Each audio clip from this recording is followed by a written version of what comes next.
رحمتالله زویرو در روزهای اول بهار باغداری میکرد. میگوید به غیر از باغچه نزد خانه‌اش در دوشنبه در ورزاب و رودکی هم باغ دارد. این یک خوبی از همین کودکیم. ما فقط خربوزه، تربوزه دیگه چیز میکردیم، هم دشتو با کار میکردیم و وقت مکتب. من حتی در همین کودکیم بسیار باغپروری کرده. همین دوره سال 1973 سال پریمیه میچوری نگرفته بودم. من اینا انجیر. زویرو میگوید در باغهایش از همه بیشتر انجیر و سیب پرورش میکند. در همین شهر دوشنبه ناحیه رودکی دیگر من 5000 تا انجیر شناندم. ما یک چند تا باغ گرفتیم. البته یگان باغ به نام من نیست. زمینه برای آبادانی، برای باغداری دیگر چیز نام دیگر آدم‌ها به میگیرم و من فقط وایها به یاردم میکنم که بیاید نیولوی انا این خیل شنونید. سون همه نیولوی خودم تامین کرده میتیم چند تا در کار باشد. سیب، نوک، از سیب اهمش بهترینش این سیمیرینکا. رحمتالله زویرو میگوید باغداری را وظیفه جمعیتی خود میداند. درختان اطراف بنا را هم خودش شنانده است.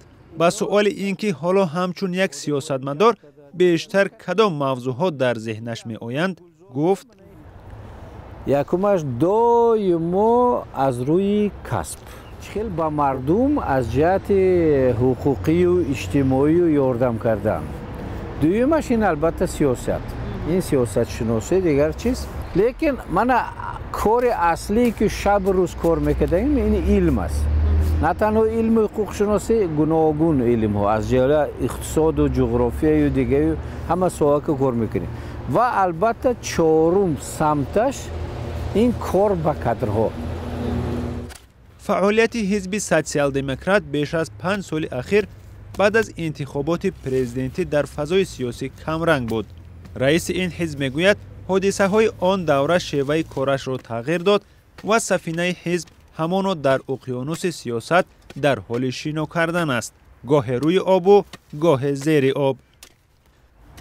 دیدم که اکثریت کنی زویرف چیکار میکند، زویرف چی نتیجه میگیرد، کنی ببینیم چی نتیجه چی میشه، سونه از این نگاه کرده ما عمل میکنیم. حاضر به خلاصه آمدم که بسیار آدم‌ها کتی انفرادی کار کردن در کار. کادرهایی که از روی مثال دیل و وفاداری حاضر کار میکنن، از روی اعتقاد به حزب آمدن و انفرادی من آنها را جلب کردم، اکثریتشون نمایان نیستند. رحمتالله زویرو گفت مناسبتش با حکومت و آنهایی که از کشور بیرون قرار دارند یکسان است. در مورد قضیه بازگشت هنگامه ساز مخالفین از خارج کشور گفت هنوز به خلاصه نآمده است.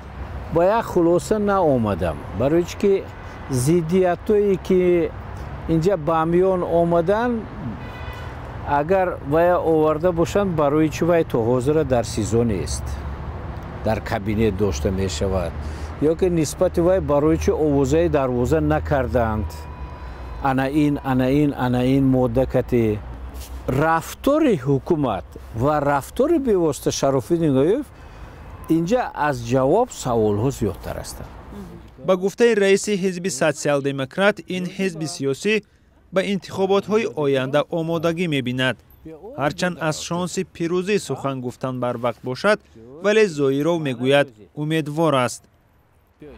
من بسیارتر امیدوار هستم از انتخابات پارلمانتی و مجلس وکیلان خلقی محلی.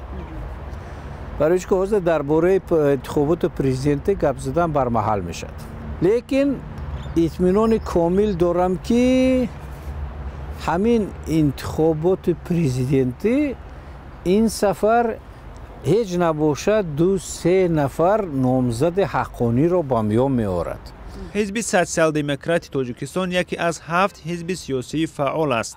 در حال حاضر با ادعای مسئولانش بیش از 8000 عضو دارد و از سال 1998 از زمان تأسیسش رهبری حزب بر دوش رحمتالله زویرو است. شادمان یتیم، سرویناز روح الله، آزادی دوشنبه.